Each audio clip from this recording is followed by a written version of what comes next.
Dus nó míid mar sin. Yeah, Lionáird. Just stop. Should break the tachtaisteach ar a réach, you know. Yeah, Lionáird. Okay, well look, Tom Justin saw Tom mo job anarister fad ní le déanana bagumsa ach fáilte chuiribh gachéandanna a hátéis tacht faoin go díosa agus na daoine go méige tachtaisteach. Agus sé seo an dar sisiú na hágaing don Gairdín don Ghaeltacht Faoi Bhláth agus tráthána táid a caint ar Gairdín na Luibheanna. Agus tá áthas rom ghfuil banóg anna chumasach go gin ó chuúlé go bhfuil chun an chuir láthir seo i gginmh tá anna spéisice a garraíodóireachta. Is Máirí, is banógaí, is duine do bhaintear Lionáird go bhfuil mar caramór doing ar fadan sa an Ghaeltacht fúscrí agus tá táling go bhfuil le héad a taling sa cheantar. Agus bhfuil a tógannta fáistí le Gaeling sin rud úntach eile agus Gaeling anaías ar fadig Mairéad í féin agus slí anaías chun rudí chuir a láthir. Agus mar a dúmar áthús tá sé seo le tapad tá aontainna nachhfuil géirde go bheith an just móchan camera agus mar bhfuil an sibh chun bheith móchna tar ar miút agus má haid an ceistena agus beidh choráirsúil chuisteach go chatte ar dúis an gur féile le Eileen é sin chuir an agar. Eileen ní chrídáin is se an ban anna bha agus anna chumasach an sochomá atá a duine an bhlach ibrid technúil mar se aonmh God only knows but the bhimi sin rúchás. So dósa be mé buint anna hanabás teasam siar agus tá buint as an chuir láthir seo agus mar a deireann tásúla an gomunis ar fad. Anna hanabás, so tampan sibh chuirna hena histá Mairéad tá úlá go san bhain scáil anna go sa mar dear fad, so gur míle maigad. Gur míle maigad lia don chuirsí don orm anna flathúlachtat ar fad. So déobhór maithasa isteachansa a nocht tásúlan gur féidirlibh go léir me eiscint agus me fluisint. Mairéad ní Lionáird is sanam dom is ó chuléime mar dúirt lia an son tá mo gobar hísan sa gná tailig fláin cólacht in an inter suv agus anlin réimsí dóibh. So tá mo choní hísan sa gúlé le mo bert iníon ógatágum agus mar dúirt lia tám á thógan trí chéling. So bhhailm gur magadtarrá le an Oifigigh Pleanála Teanga socht na sraithna cainte seo chur ar siúl is úntaach an rud gúil míid an sraithna cainte mar seo chur siúl an Ghaeling agus gur féad le dtíine bheith fálam agus a bheith cleachta a gcuid Gaelinge. Nis tásúlagam siúl tainmh agus tarifa as an cainte an nocht. Mar a dúirt lia má hasúig aine ceistena a chur is éidir lo é scrí isteach sa chat agus mátá éon túramí nó freagraí i ggéine seachas mo chin hain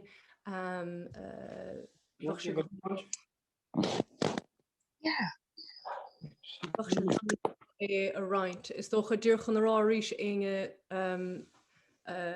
náfuil sé geistú go leabhar beidir an iad héanachar ar mút. So is féidir ceisnach ar rithe chórá agus ag deire an caint chomma. Agus bhrean an bhórthúramí a chluisint chomáile mo chin hain is minic go ála mí míad go léir ó fis chéile. Nis lean míad oring tá dúis ar fáil a going a nocht. Agus an dúis atá going is tócha gaicann si an sun ar an scrítear an scáileáin é. Dear a bháin do luach €50 ar fáil do an Gairdín i de cheantar. So péáit atá tú gorcaig nó ngáil nó géirí tá dear a bháin €50 ar fáil mar dúis a gaibh. Nis chun an dúis sin a bhuachint caithfidh sibh ceist a ragart agus an ceist an tríis i cheappa an sa léthe amachtaí bheith Críochnaigh an seanachal is galar an grá ná leisach cad. So an chiad duine chun é scríoisteach sa chat an son is tusa an bútóir don dúis an chráthóna. Digan do chéine é sin?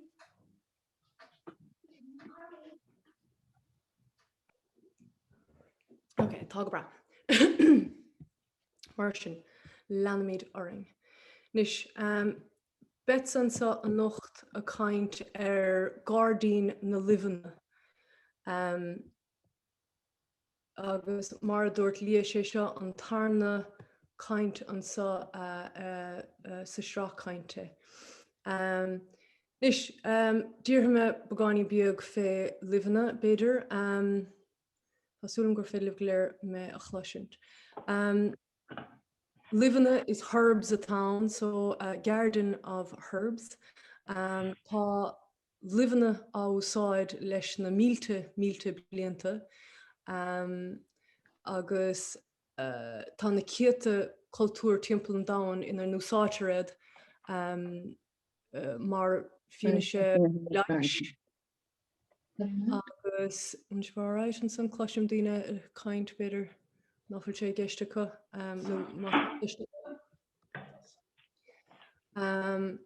so mar as rá timpeall an domhain tá na céata cultúr ina núsáid an Luibheanna fian agus cín ar dhéanamh sétharú thar na céata blianta a gur cuairim leis agus mar bí. Tá Luibheanna luaite go minic sa bhíobla agus is dócha tá Spáin sin cé is chó críanna, cé is chó seanna agus cé is chó táchtach atáid na Luibheanna is dar na líne. Mar sin tasníon annach chuid is na plandaí seo fian agus an san dintar sétharú ar tréthe áirithe i mbíonn ionta agus úsáideach de réir a chéile. Nis má hálíonn tú tá sús go dahad fáin giad de leis nó aimsire Fáilte ó plandaí. So is mór an méide agus ganéad cinnte ní bheimi sin an leis a chur ar annach chuid tinnis nó bróteachtaí. So cinnte tá Luibheanna anna háchtach inis agus mar a bhí riamh. Árás an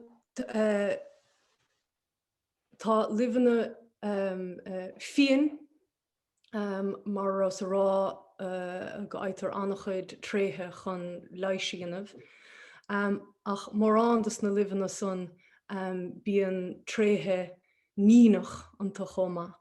Agus mar sin tógann sé sainolaithe nó sainolaí chun a bheithanán na plandaí sin fiú amach a bheith anán iad a fhró sé seáil, péislí go níon tuile iscin nó alcóil nó péad, agus caiig ólas maithaga a bheith go ortha. Agus muna bhfuil ní chóir tosnú le rihamach sa bharc éáil agus iarachtar léigin tú áil ó caithe tú aitheanta chur an planta.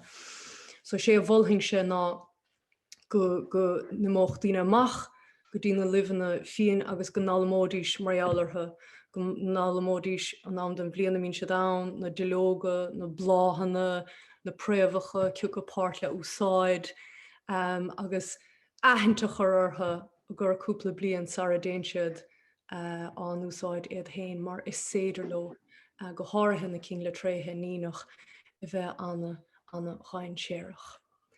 Agus marfach. Mar sin táimse chun a bheith caint an nocht fé Luibheanna go bhfuil aithnig mórránna goibh ortha agus go ásam hain agus go úsáidm hain go minic sa Ghaidín agus sa chiistin agus is dócha agur tinnis áirithe. So bogaráig, cad is libh? Plandaí, cumhra, sé sin aromatic, in an úsáitir na dialóga chun blas a chur ar bia, nó ina núsáitir na dialóga, na bláhanna, na gasannas, na préomhacha I gcúrsaí leis. Tá fuileach tréthe cneasathe I libh go gáiríonn le tinnis bolg, is tócha an ceann go leithnig marrándíine tinnis cín agus fuileach tinnis eile.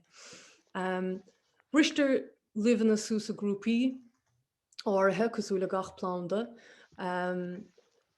So na sáisna libhanna tá ann ná tá libh bliain túil agus raimime tríd san mar beime I tuair trocht níos déanaí.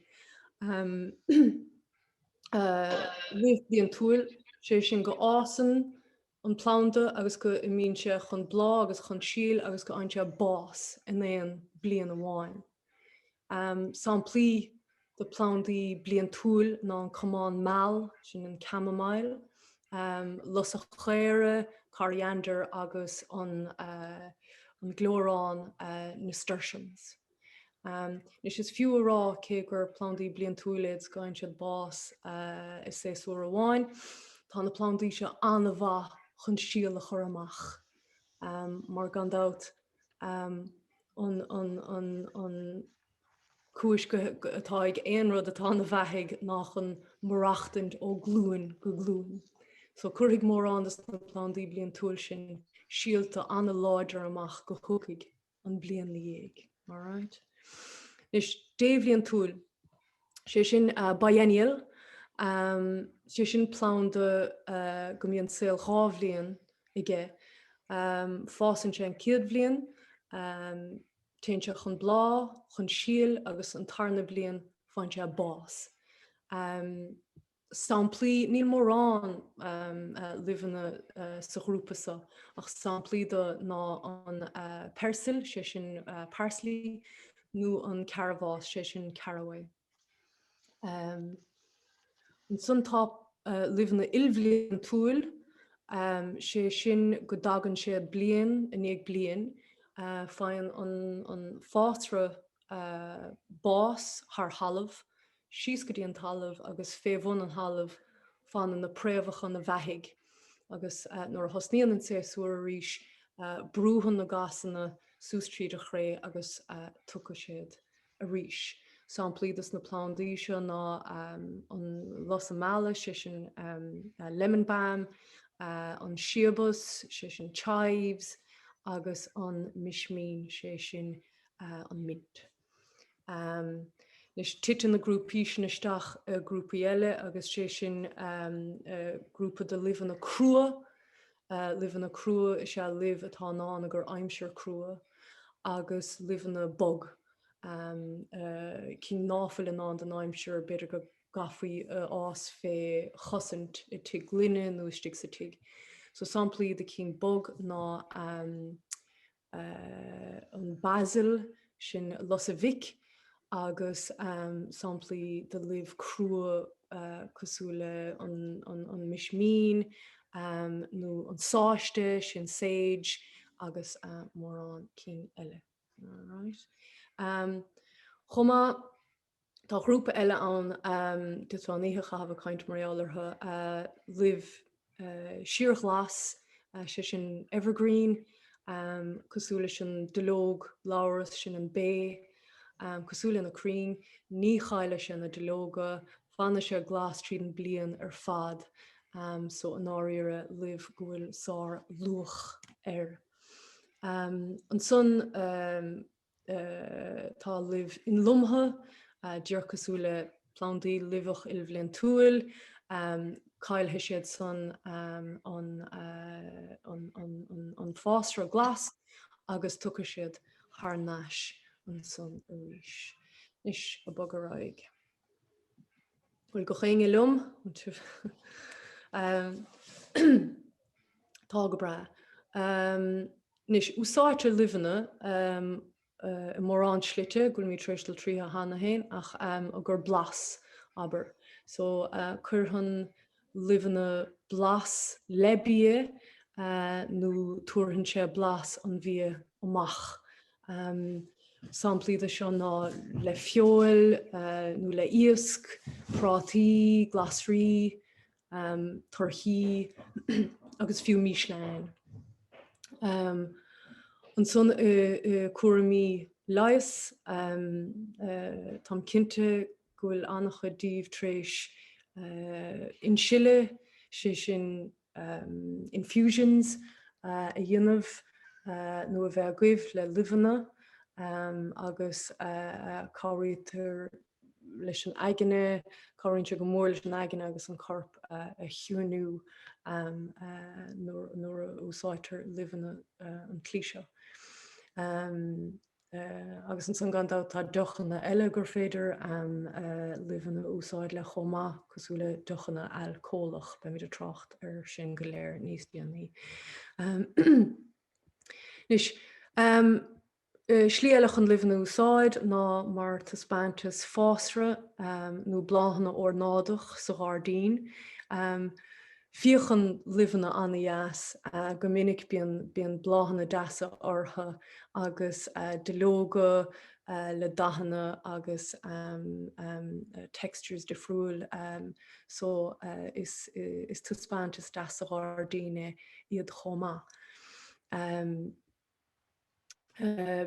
Bíon bálathe an láidir nó aróma áling ó Luibheanna chomá an cuaireacht so idir úsáid mar Ghaerdín ciad faoich sé sin sensory garden agus tam bheith mór an chu timp na tír agus bín teanna as a bheith ná siúil timp agus na bailachí hágantisteachtas na plandaí sin go léir. Nis cosan tóirí na Ghaerdín leis an Luibheanna formhóracha de bharr an cumracht an aróma láidir atá acu tuaireann siad cosint maith de plandaí eile sa Ghaerdín, glasarí, torthaí agus eile héad. Mar gúil an cuaireacht se chomh láidir, chuireann siad an ruaig ar feithidí díomháileach bheith tríola-teacht ar do chuid glasarí agus chomá chuireann siad an dalbhlógartha. So beidir go bhfuil an feithidí sin tríola-teacht ar bailithe do chuid ceardín nó péad agus ní éiríonn leis mar churthann an libh leis an cuaireacht láidir an aróma láidir an dalbhlógar. So a rís anna luach an son ag na Luibheanna. Nis Pleanála Bhláth tá ispráil na Pleanála Luibheanna na bailachí agus na bláhanna, ispráil na bacha, na trúmpaláin, sé sin bumblebees, beidir go úsáid daoine an fochail bumbóg níos mó na trúmpaláin, agus páilacháin agus meallanse na Pleanála seo go léir go dtí an Ghaerdín agus an dá táis a gin go léir go bhfuil fíorghála sin go se anna háchtach na Pleanála sin a bhealach isteach do Ghaerdín. So cothóimiad na Pleanála san agus cothó siad san sinne mar ganéad ní bheidh an dúlar an hábí a gcuin. Samplaí de Luibheanna gur maiile na Pleanála seo is an mismín, an mint, an tím, thyme, agus an sáiste, sage agus an rómós, rosemary, agus fuilech cín eile. Dit mis le raig an níhe léir. A bag raig. Luach Luibheanna, tá mí tris trocht ar hanna héin agus tá luachanna eile is tócha gur fiú labhairt mar jaolartha. Táid séir le ceannach mar síalta agus plandaí óga. A bhd ní sira ná dul isteach go dtí an olbharige agus pacáiste bíog pleisteach i cheannach le fíormhagáin libh ar costas ard. So chun an inistíocht bíog i dhéanamh ar costas plandan nó síalta fáin tú torra anmhór th náis utha agus ní bhíonn an pacáistún an pleisteach a crocha timpeall ort a chanéire. ran implí fás chusa fatéad agus tucha siad táid go maithnáin. Nis chomáile sin puinte táchtach is tóilm ná ní gá Ghaerdín a bheithiigh duine chun Luibheanna ó ás. Fásan siad go bras ágsúil I potaí, sa chlós, nó sa tiig, nó ar bhuinóg, agus uaireanta fásan siad níos fearr istigh go potaí díorthaing hain. So, is dócha rud go bhfolthaing ná spás a thuirtóibh uaireanta fecinn tú Luibheanna istigh go potaí beag bídeach agus bíonn sé dachar ar a thuirtóibh san mar trimíonn siad amach go minic, bhíonn annach chuid duisce tá sáileatha mar bíonn an pot a chobeag. So úsáid pot a bra mór agus ní bheith an méid sin cuaram a thuirtóibh. Is bag míad raig, bhfuil go chéinge fós an. Okidoki, uirla sí. Níl mór an uirla sí uit in áíire ach lábha agus de thuaile agus béidir cúpla rud eile an sa agus gandát a saolaíocht. So cré ma tá gom an sa chaint an seachtain seachtain hí ó cnáibh sí a trácht ar ná de chud campast hain I dhéanamh. Tá luach mór an sun chomá a bheith an bí thógan amach san cistinn agus é chuirsteach a campast. Agus ílach má chomá nó tá tácht an sun caithe sé bheith lufa go má ar a líad blian nó ghábhlíonn fiú níos fearr. Muna bhíonn déanathe sé dochar don plánda tóga sé mianarí ón plánda agus déanathe sé do máiste. So ílach agus campast go má lufa atá uirtean san. Nis an sasúr garraíodóireachta nó secretairs, ní an fochail sásúla áil ar secretary, so úsáid míad sasúr beartha don Ghaerdín. Is fiú aige de chahabh ar secretairs má be sé a go brach tá muchinge gom leis na blianta fada agus úsáidem go minicéad. Agus is fiú ar a thuirtóibh an áíire. Munar fé le taachtar secretairs nó ceanna cheannach is idir sasúr má cisteanna úsáid. Agus an áíir tá se anna háchtach nar vín tú leach gar an livnaíonn tú domáisina a vín tú rihamach a tarachar mar duine sé domáiste an plánda. Caile tú ílens na dulóga so bechóir leceart dul amach é ghearra agus a bheith sách arach. Nis láhíní bechóir sanna bheith agat, nóir vín tú dáil le cré, tá sé níos fearr is tócha. Potaí mar a luas níos luathe, King maithe ná fáil na King beag a bídeach, fáid King maithe gohfuil spás maithán. Barlam hain na King dianta de chré áil, measam go gemadan siad an taiseacht níos fearr agus go gailann siad níos lú isce. Ná beidir gohfuil tuairmí de friúlaigh daoine an sun ach measam hain gohfuil go hára ach go hára sa tuig gohfuil níos fearr ná na King pleisteach. An sun hús sa chuine an sun taobh lábhar chlétá an ceartlín snáthad, nó ceartlín snátha sin twain. Tá sé seánna úsáideach le Luibheanna nuair a bhíonn tú á neara agus á chrocha. Fáige úsáide tú táid go húntaach agus fiúchan síalta chur maithas dúirt lína díreach a chur thar go taobháin go dtíon taobhile táid anna úsáideach ar fad. Okidoki, atá go chéinge chu a thuail bogamíd a raig. Is ag fás agus á muint. cúpla buinte beagansa an cré for bhór Luibheanna is máileo cré go mbíonn dréanáltha. Is feabhra gá an plándaí gur máileo a bheith sí I fluchar agus go dain hain ní bheith mís hain sásta achanirad. Agus méid má gríon. So cré go má dréanáltha ní sé dachar é sin I dhéanamh séidir roinnt gaiineh a bhascaisteach leis an cré is cáirínte sin leis an uisce imeacht síos.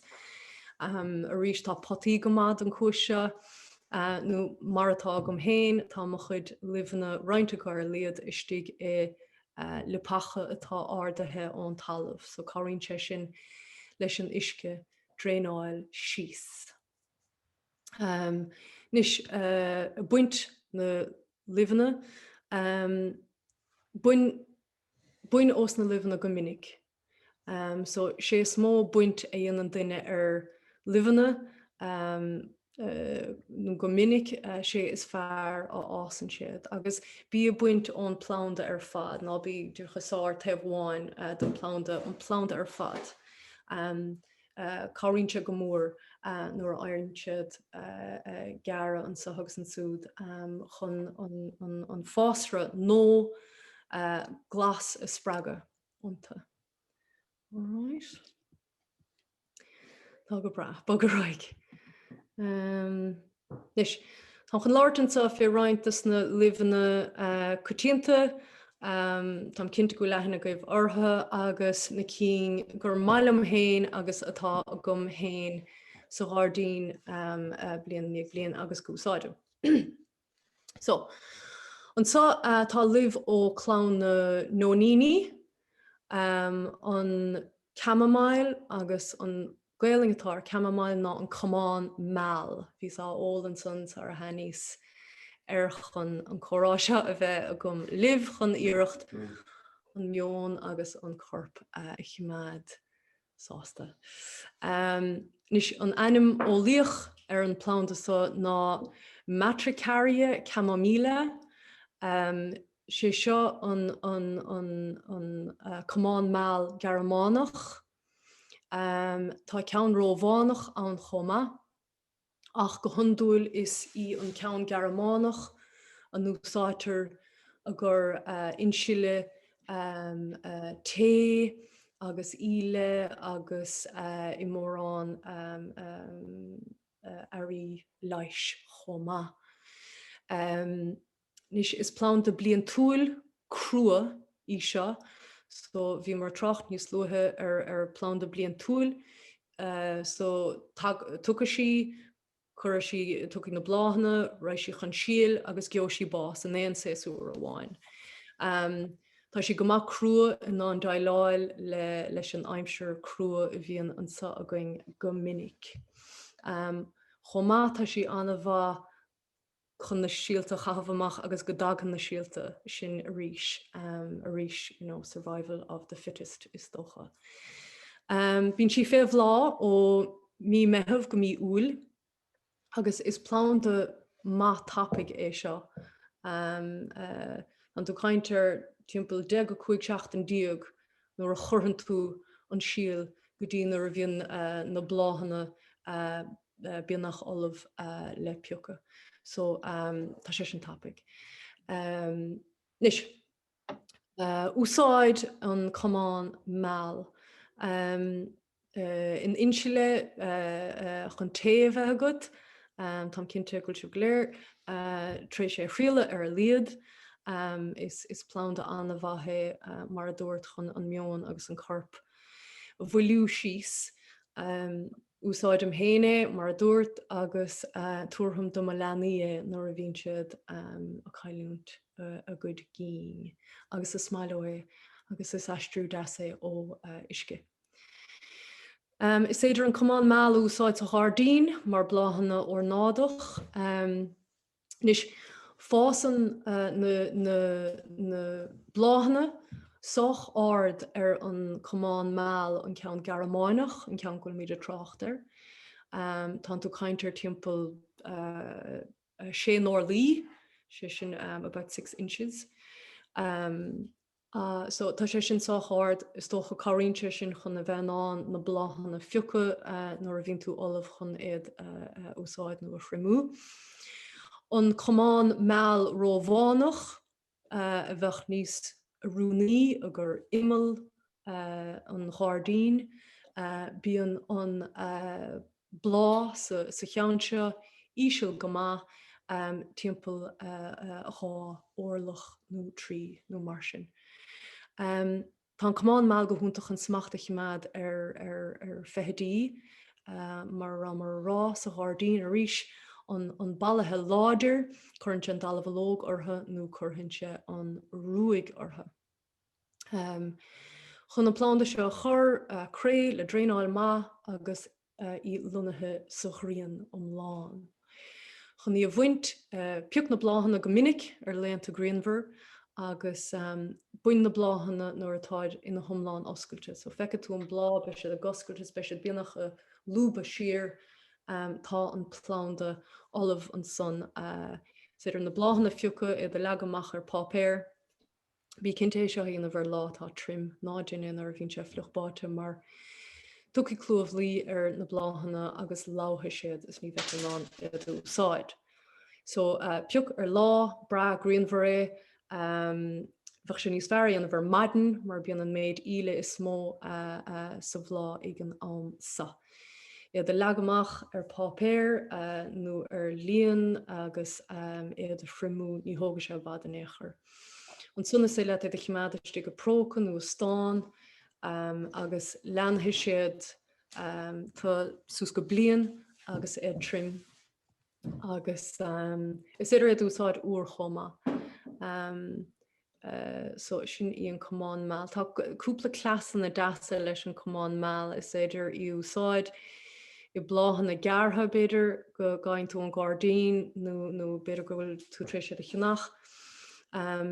Cúpla blád an cumán meallacha habisteach lo agus lehanínte an saolatá tuairnte bíon mianarí don isce. Agus chomála sin tá anti-fungal properties ag an cumán meall chuma. Is idir úsáidir plándaí anna óg agus caróise chun fungus chiimead uatha. Right, bag mí raig. Nis, an clán mint le méisié, sé seo an mismín is se an gailing ar an plándaasa. Cean go úsáidim an tamar fad, an ainm ólíoch ar an plánda seo ná tá chun cháith an thuirtíomh mar beag aithne goibh ortha lárach.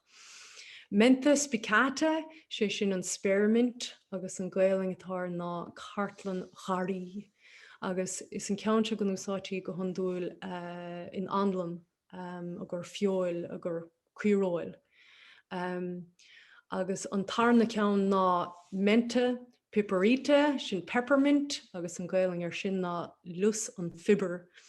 Sé seo an ceann go úsáidí go handúil agur ábhar leis in sile té agus ile. Nis is plánda livach il bhliain túil herbaceous perennial í an plánda seo. Thug mar tracht ar níos luathe fáin an fásra na gasanna is go chéanad bás thar halamh agus fanan na préomhacha na bheithiigh fé halamh go dtí an ciad séasúr eile agus fása siad a ríis. Bhíonn sé Feabhra ó mí meitheamh go mí meánóir agus is úntach an plánda é úsáid mí é sin héin híos I foláin ach sé sin chorá eile is tócha. Is úsáidtí de dúirt on síos cúpla cin an son chun blasach ar feol ar tarthaí nó le dochanna alcólach. Chun cinnte go mála marrán dína mojitos is málam héinéad. Rud ag an magar féidir a dhéanamh leis an mismín ná is féidir na delóga a thugant úr agus iad a ró sa rótóir istíige tráidir a lecair aistré agus be siad a gotan san trídan blian chun de mojitos a bhegat. Nis achar Tá préomhacha anna uabhrach sé sin vigorous ag an mismín is má leis fuilech isce agus grian. Is féidir leis an plánta seo dúach sé an Ghaerdín a thógant muna chiimeadan tú féchais é. So tá sé táchtach a bheith an smachta chiimeadar. Cuireann si amach costa, préomhacha rathe, thar halamh agus an son tagan préomhacha an nús as san agus bíon plánta nó agat. Slí úntach chun méid mór plándaí i dhéanamh ó plánda bháin agus é chur an áit eile sa Ghaerdín. Nis á bhaint buin an mismín díreach nóair thosnaíonn na bláhanna tacht lár a thabhraigh chun é a shrimú. Agus a rís tagan an ceirtlín snátha an twain isteach an sa, ceangail leis an gasa, croch buna sciúna i seomra doracha le fuilech ag amach tríd, agus trimigé agus an san fiata tú na delóga stóráil i próca agus é úsáid a gur de chud té an péad. All right? Yeah. Is plánta compánach úntach é an mismín, tá si go húntach an ruúig nó an dalbhalógachar fehadí dána sa Ghaerdín. So fecinn tú cúpla picúran sa don cuilóg Mairéad agus féin a bhun an do máiste gaon an cuilóg sin, do máiste mór. Churann an mismín an a rís an ruúigar nó an dalbhalóg, ní bhíonn sin an bailithe an tora áil nó an glasra áil. Agus mar sin is fiú i chur sa Ghaerdín congrach go leor dus na crapanna sa. Chomá é bhfuil ábhar deiste chur an mismín chabhraínte chun an éifid agus na Máirt i chiimead amach ó trátaí, píon sa tóin iad na fehadí sin, mar sin a rís is fiú plánda mismín a chur i leatíomh agus chabhraíonn go Ghaeltacht nuair hagann sé go dtí na fehadí seo. Agus hísan san lár an luchan san a gcuid de chud píseanna agus pónarí chabhraíonn a rís an mismín an ruúig a chur ortha san. Is cúpla pointe fé an mismín de bhí a caint fé na fréomhacha rathe, na runners an son thar halamh, is éidir it sanna dhearra nuair a hagann préomhacha síos agus plánda nó dhéanamh de tain é chur isteach a potta agus hé presto tá cúpla plánda nógad. Sin na blá ar taobh lábh deisian son, ní aon rud úntoch Mairéad tá sé sách bíog a gon próidir an plán ar fad, dá deas agus is smaile becha é. Agus an taobh lábh clé, rud smúl fé an mismín chomána bíon gas cearnógach air. So fiata sibh go léir bheith fiochanteoir sin, níl san chunastá chud ama nu. Ok, bagaráig. An cíad plánta eile, tá cinnte gúilte seo ag mórán a gcuibh an siomhas, chives, tá sé seo a chlán na nuin, níl seo chó láidir le na hiniuin gandát, ach anna úsáide chur fad. An einam ólaíoch ar an plánta seo ná allium agus sé dachar é seo a rá, scóna prism, an cinnte go mar mí cheartach dhéanas iirecht de rechma. Is plánta libhach ilbhlíonn túil herbaceous perennial í seo. Bíonn si Feabhra ó mí meitheamh go dtí mí úl. Bíonn gasan na fádartha cosú le féir agus fásan na gasanna go luath san iarach. Is a fiochant ar muchin a nuamh agus táid a tacht. Is tá roiint ólas sa múlan sa marall ar an siomhás, deirtar gur plánda dúchasacha mar gúil sé ar fáil, húsa marín sa burn, húsa gúnta an chlár. Tá trácht ar an plánda sa tíir seo siar chofada leis an 8ú is díog. Nis má aintfu hús sa mirin ní féidir é fiocha mar tá cosantar. So fásan sé ar an éalcloch agus bheasing héin go neofa hís I gceolárna chomá áit bhfuil lán de éalchla chomá ach nílam trí sé áil go fóil fós. Is chun éadsa chun plandaí nóíanamh as na plandaí seo sé bhfuilthing ná a scara ónna chéile idir íon a bhanis buna amach an pata Gearsís tríd agus rain amachchad chuir na fotaí héinead agus an san tá plandaí nógat chun nach chur timp an Ghaidín. Is máiló suíomh fé scá agus fuileach taiseacht agus fása siad I ngach 6 cré.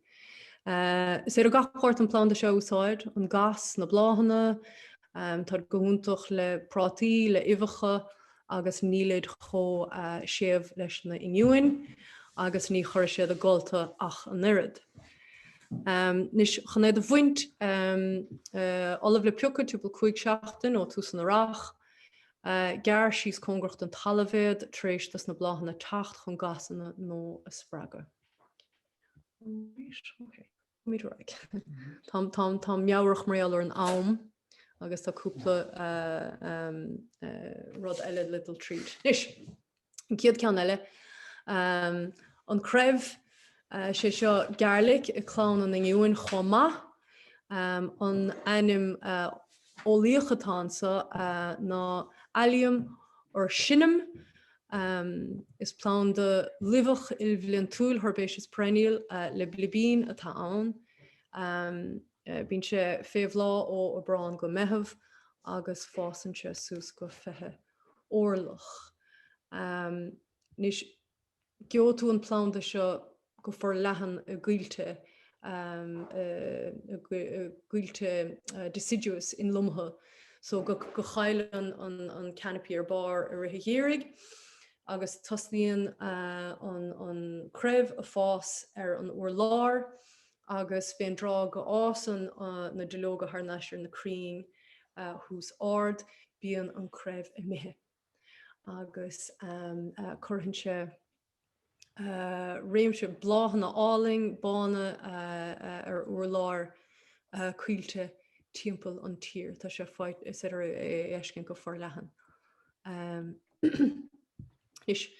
Is idir gach páirt den plán de seo úsáid chomá, an blá, an dulóg, fiú na préomhacha na blibíní híos fé halamh. Is idir úsáid le fiol, le saléad, le pesto nó an anra. Tá go háling mar blá ó náideach chu masach Ghaidín, agus is máiló áit scáthúil le fuileach taiseacht agus talamhsách aghaidh chomá. Nis gléití ancient woodland indicator species ar seo, right? Agus sé chialín sé sin ná tuspáinse go raibh cuil ann le anna hamal. So séidir an roicianna woodland indicator species ancient maidir le cluigína gorma agus plúiríní sneachta.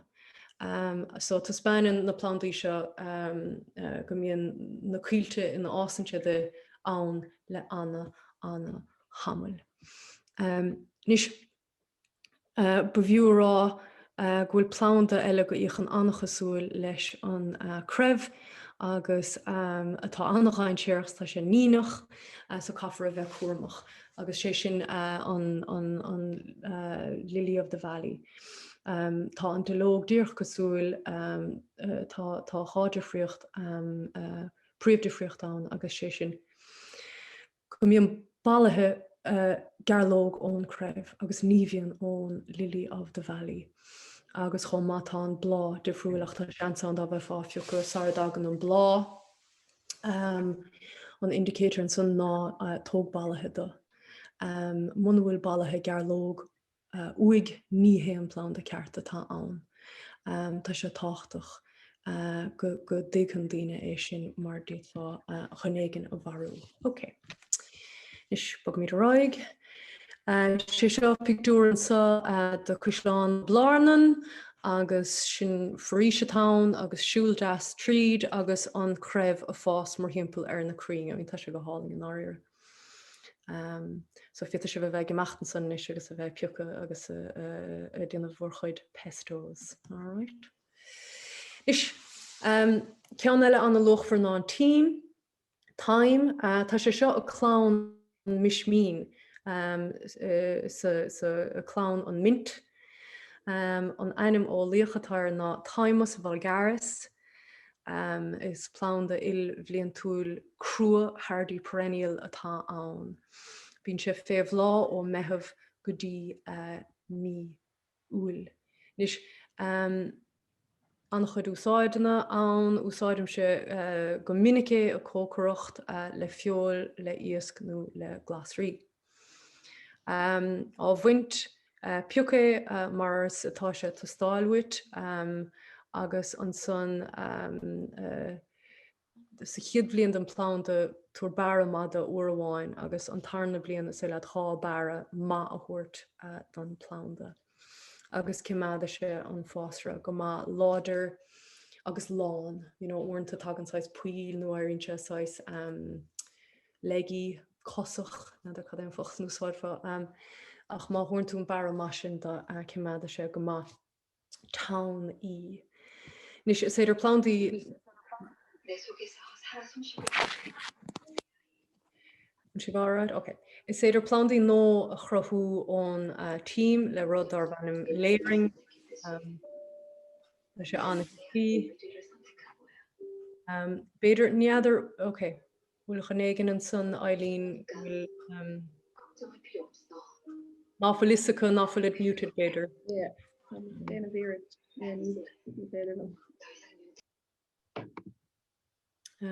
So is éidir plándaí nó dhéanamh go simplí ón time, ón team, le próses ar bhanim léiring agus sé sin curthann tú páirt an plán de síos ar an cré, beáinín de wounding a thuirta agus rudéig na chur náidir nó dúch rudéig chun éiciimiid síos agus tucaigh préomhacha nóir. Gearra ón máthir í agus tá plánda nó agat gur féad le a chur an áitéigean eile sa Ghaidín. So easy peasy ná ire. Nis cábhfuilm. Right, an libh déarnach gúnam chun caint réal ar an sa ná an sáiste, a clán an mismíon chomá, a clán an mint, agus míle is sage atá ann. An einnim ó líoch ar seo ná salvia officinalis, plán de ilbhlinn túil atá ann, ach fannainte glasari an blian ar fad. So fannig, so tá sé ilbhlinn túil perennial ach fanthe sé glas, so fanthe sé an a rithe géirig. Plán de úntach cé nár malo sage butter an éas ar fad camera. So is idir úsáide mí a sé go mad an bolg cosúile formhór dus na Luibheanna i clán an mismín. Nis chun é a bhaint piúchan sáiste mar atá sé ag testáil uit agus an son gan dat is éidir bartanna deasa lán a fiúcha agus iad a chrimú amach agus iad a chiimiid istigh próca cosú leis na Luibheanna eile. Nis is spráilis an plán de seo grian agus is spráilis fuilech ábhar orgánach chomá. Right, ní míad a déanamh rá, tá míad bíonnach a búil an uairach le go bhfuil.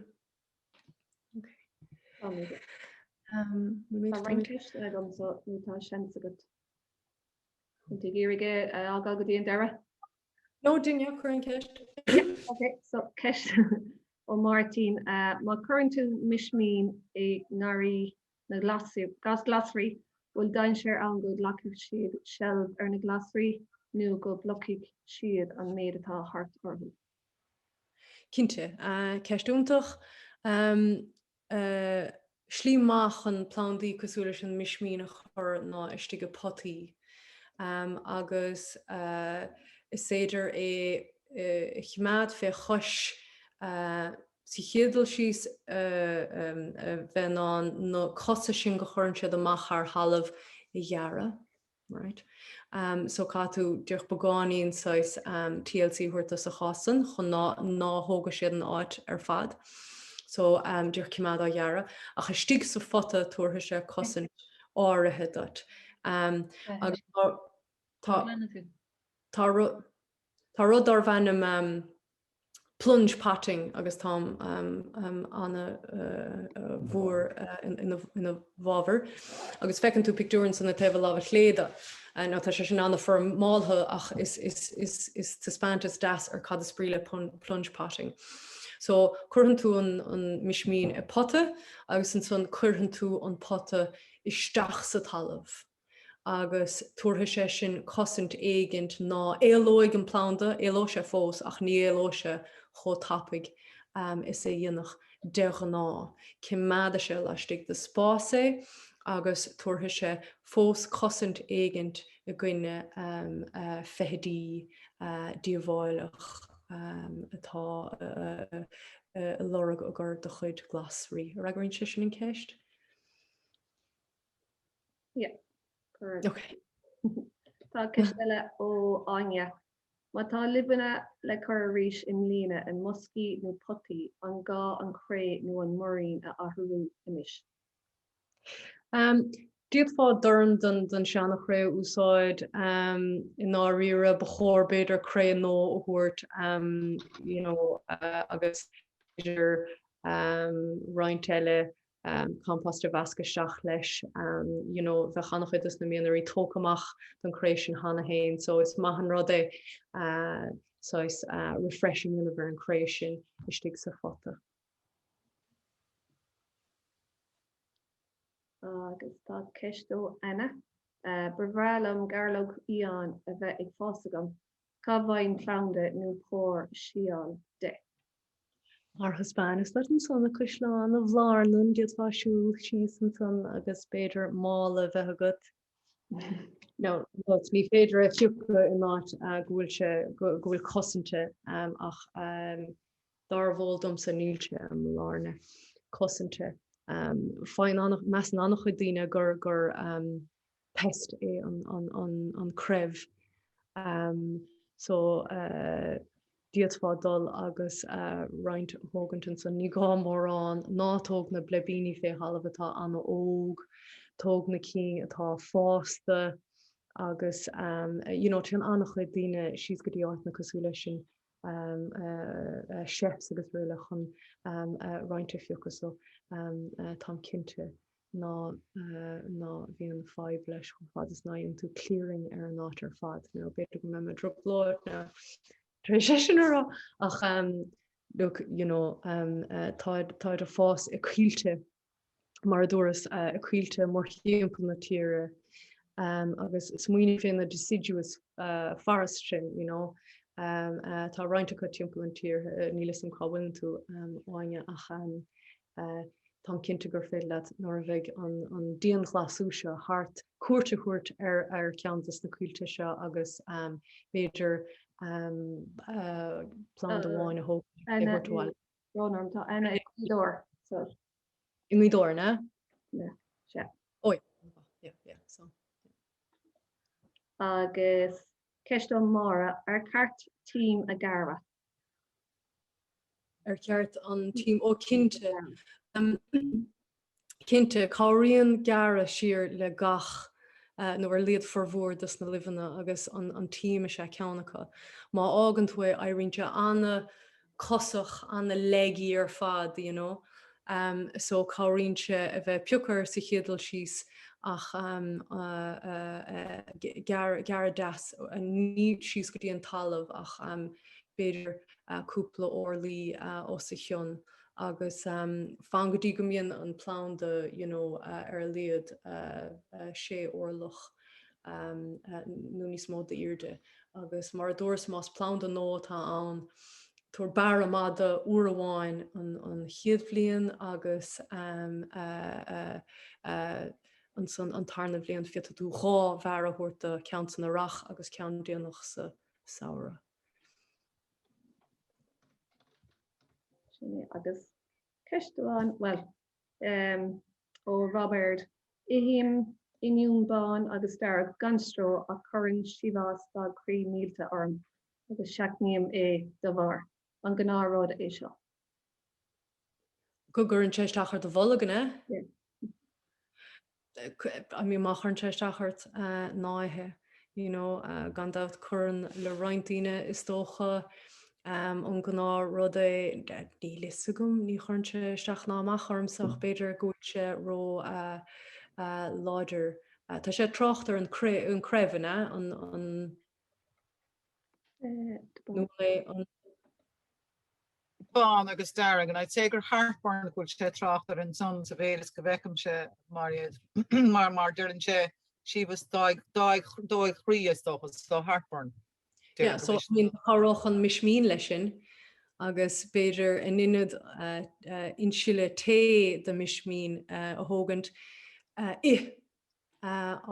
mismín choirte sin go mórlamsa na delóga agus granúra hóhanne annachcha dus na medicines go aintúna léanta in nuamh a gur faibanna dóchríú bolug is peppermint a bhíananta. So in inad an té beidir teirmach so má éhan tú teibh teirmach agus foiig an mismín agus ihé sin an arders before go gurach se an roiige. Tá duine éigen ag rán seo just all piúnt in eice leis agus bheith tú carcular. Yeah. An bha. Léon cheistelle. No, níl faoi láthair. Okay, tá dúch nílach trí sláid eile dul tríd gom so dúch raimime tríthe atá fi an air le dtíine. So an so reich má maicin sibh tá cúpla picúir de rein slite gur féidir Gairdín na Luibheanna a chuir. An taobh lá bheith léimar os a trochttar le plunge potting is slí daasa chun plándaí beidir chiimead a slí féarún a bhecinn tú na potaíon san chomá tá bramór, nílid beag bíideach tá go bramór sa tuairn se spástan den na plándaí as fásan forhórdas na Luibheanna seo mór. Buntáiste eile leis sin chomá ná is idir a bhogad timpeall ó áit go áit, bhain tú sásta le an áit bháin. Agus gandát maidir lena glasrín na tarthaí nó péir a bhí nach churagad bíonn tú á rothlú líad gachá bblion. So bí choiríonn an plunge potting chun gur féidir leat na Luibheanna sin a bhoga le a chuid glasrí agus a riile chomá. So tarna fictúr an son tá picture stocha de lepacha sais ordathe na úsáidn siad san sais wicker basket in son. Ní rud é go mbeidh sé ceanúilir mar gan dát láthe sé a bhd níos tapúla na dionach aimimid achas smuoinemh maithe agus i bríon na lepacha áda sin anna bha a gur Luibheanna agus gan dát a gur glasrí chomá. Bí an dréáil anna bha anta. Agus an son an picture déirnach áireach bra an son socha sé sin áireach is spás atá beáin níos tóranta ach tá na Luibheanna go bra sásta an chomá. Nis an so is seanna rá cartatá ann a bhí chuig na capla agus na cartas tócha agus fecinn tú roinnt Luibheanna curtha idir na codanna an son. Fichan teannaías ach an áíire níl athóhann spás acu, be sé sin just be sé fion a gceann tamlín agus ní bhetar an ná faice áil. Be sé go léir a tríide goine chéile agus bíon roiint commórtas go má ach an áíire fichan se go dasan is mar sé dúrch plánála an dat. Ok. Tá cúpla leabhar gur bhfuil má bhla go daoine is leabharna deasa iad go háirithe mátá sima go san ábhar sa. So, an ciad ceann blátha an bmhóthraín scríte ag Seán Tóibín.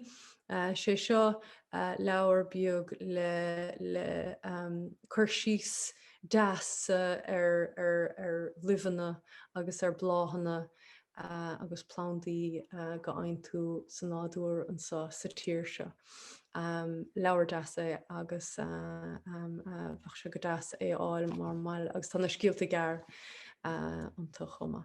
An tarna ceann an son Irish wild plants, tám súlagam golána chud, tám cinnte golána chud daoine tréis an leabhar seo lé, myths, legends and folklore of Irish wild plants. Scríte ag Neil McQuitter, leabhar Samuel Riis. An tríú ceann an son The Wild Food Plants of Ireland, scríte ag Tom Curtis agus Paul Whelan, agus cutharáig ag Dorina Allen. Leabhar deasa seo tá sé níos techniciúil ná na cíneile ach anna himúil ar an drá chéanna. An ceathrú ceann, The Concise Guide to Self-Sufficiency le John Seymour, léim isteach sa scialte a gcónaí sa leabhar seo tá anna chuid eolais ann mar gheallar go chaonrad buinteach le bheith self-sufficient. Agus an ceann dearnacht na daoine ghfuil tríle Gaeling a chuirleánach chud fochail a gcuairsaí gar nóireachta nó cuairsaí talmhaíochta is sé folklore talmhaíochta Dictionary of Agriculture scríte ag an Fáilte ag an gúm anna áiseach tá sé Gaeling in an leabhar amháin anna áiseach ar fad. Ryan siomh na idirlín an son an GIY grow it yourself.ie ólas bra an son maidir le fás plándaí a hain agus an son an rhs.org.uk díreach an rointeacha a lua. All right, so tásúlagam gur bhain bhar tainmh son, tásúlagam gur álam den éigent rodéigent agus ríis gur míle maithagóibh socht a bheith an sa ling a nocht agur an caint seo ar Luibheanna. Mairéad camera, well, géad she's tar rank an ólaí dina bh going Eileen céimhóig an darabhain sin agus caithe siad an anam agus an seolach chuir chuin an gur féadling an darabhain a rééis of dóibh ina cheantar hain. A haidí. So sé le meachtar neis tír agus beidir be mí dang bháile. Don't wear mute. Don't wear mute, Eileen.